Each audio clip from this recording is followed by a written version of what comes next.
Welcome, ladies and gentlemen. Welcome to Radboud University Medical Center in Nijmegen. Welcome at REshape. Welcome in this formerly abandoned personnel restaurant that we've kind of hacked to host all of you. Special word of welcome as well to the members of the ILA, for the first time in Europe, a dedicated conference completely on listening skills within healthcare. We think it's great. We're proud on that. I just wanted to take a bit of your program, hacking the program actually, to talk a bit about how this all started, at least in the Netherlands. About 5 years ago, we started a program we now call REshape.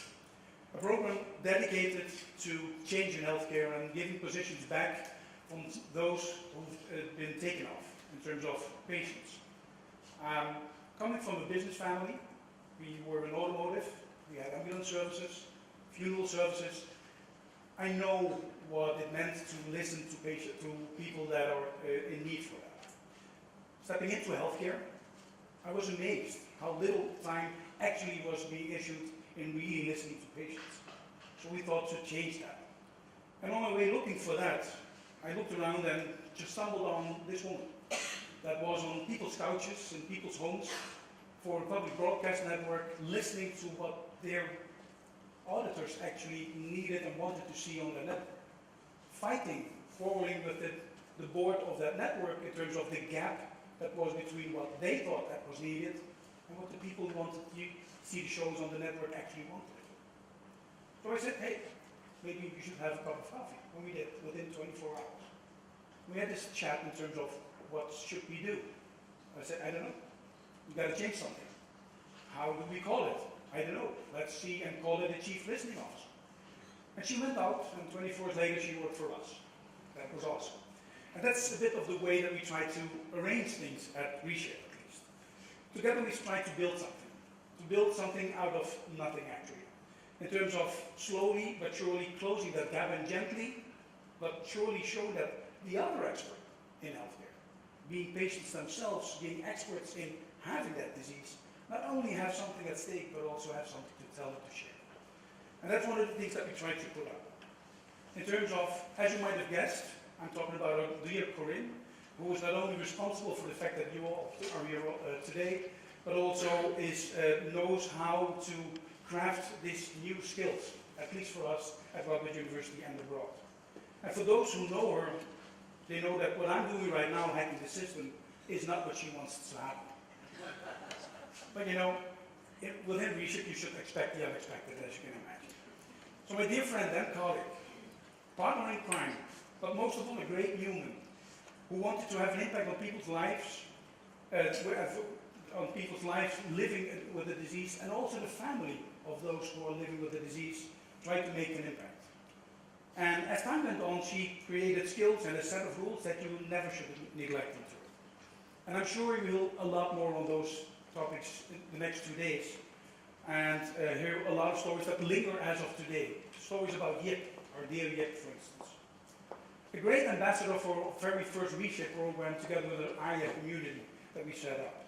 And all of that based on the listening skills that Corinne has developed. More and more Corinne had to deal with her own health and got forced to slowly, but also surely, drill down her activities a bit. And all of a sudden she was able to share not only from a professional standpoint of view, but also from a caretaker, and also as a patient. That's what I call a roller coaster. So over the last months we didn't talk much in terms of knowing what was happening, accepting life as it flows by, and not in need of many words, just a tweet or a message or a simple hug whenever we've seen after holidays or absence. And earlier this week, after being abroad for some time, we've did some great projects with Philips and Salesforce.com in the US. On a very busy day, 2 of my REshape members, our youngsters, Robin and Irene, just in the back of it, just asked me whether I had to spare 2 minutes for them. I said, yeah, sure. What's up? And the thing that they wanted to share with me was not only their pride of the things that happened, but also their gratitude to be able to do this at REshape. And it's due to our own board, given the opportunity for us to create these kind of programs that really have meaningful impact on the lives of people, but also for ourselves. And during hectic times like this, where things start to move, that's always great to hear. But when I unwrapped this huge frame that looked at first like a painting to me, It created me, almost 200-pound guys, to be put out of work, actually. And in a blink of an eye, things start to happen. And I just wanted to share with you that the things that they've created is called the REshape Manifesto. And it's a combination of all the things and the shared values and vows that we use at REshape and at Radboud University, and they called it the REshape Manifesto. This is for the pirates, the patients and the professionals. Open your mind, your arms, your heart to new things and people. We are united in our differences and connected in our ideas. It all starts with why. Listen to understand. Dream big and take action. Fail often because it's your first attempt in learning. Stay curious and excited. Share your passion and let that be contagious. Ask yourself what makes you come alive and go do it. The world needs people to have to come alive, be the change you want to see in healthcare. That's the REshape Manifesto that I'm very proud of. Talking about wrapping, let me wrap up things because there's a great program running on. I just wanted to share a few minutes with you due to the fact that I'm off to another conference later on, but be assured you're in the best hands ever you can imagine. And the talks that Corinne and I had lately were about having that impact, where she obviously doubted whether her work did matter and whether it had that impact. Let me just briefly talk about Ray Kurzweil. Ray Kurzweil is a great American inventor. He invented the flatbed scanner, he invented optical character recognition and speech recognition as well, and by the way, as well, the synthesizer of Stevie Wonder. We all know what happened with that. He's also at present the Chief of Innovation at Google. So this is not the kind of guy you want to neglect. Back in the 90s, when the Human Genome Project was at 80% of their maximum time of 10 years, they've only been able to process 1% of the human genome. And the government wanted to pull the plug on it. That's when Ray stepped up. He said, no, that's not a good thing to do. If you already reached 1%, you're almost there. A year after, 79% of the human genome was sequenced. And I think that's something to remember. So that, my dear Corinne, is what I wanted to share today with you. Not in every hospital yet, not in every department in Radboud University, and not in every healthcare institution, listening has gone mainstream.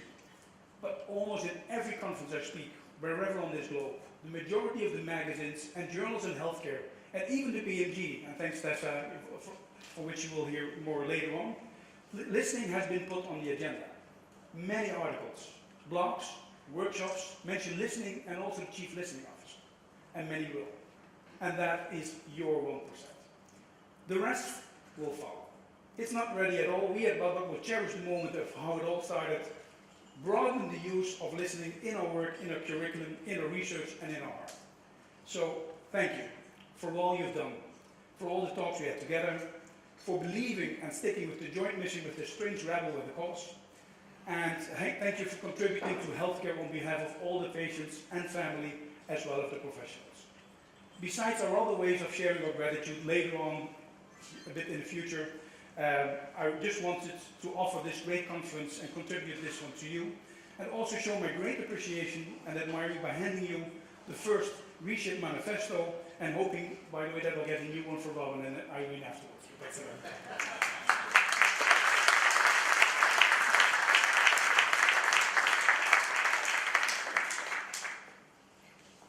I needed to get rid of one of the banners from Teddy's Maastricht, so hopefully I'm back this week.